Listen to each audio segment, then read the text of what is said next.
Finally, we heard a joke that a ceasefire had been reached between Iran and Israel. Is it really all over? Will Israel not attack again now? We are not talking about something old. A ceasefire was recently reached with Hamas on January 19, 2025, but only a few hours later the attack was resumed. And we saw how Trump pulled out of the JCPOA agreement. So can we trust America and Israel? The answer is absolutely not. We all know that Iran's nuclear program was just a pretext created by the West itself. It is a well-known fact that the IAEA has found no evidence that Iran has nuclear weapons.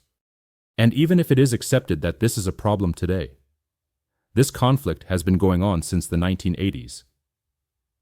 The real problem is not about any one thing, but about the governance system. The hypocrisy of the West is that it promoted capitalism, but wherever communism began to flourish, it intervened and created instability. There is also a new political system in Iran. Israel has still said that if it feels its integrity is threatened, it will defend itself. That is, if they feel fear even in their dreams, they will attack whoever they want, and America will support them.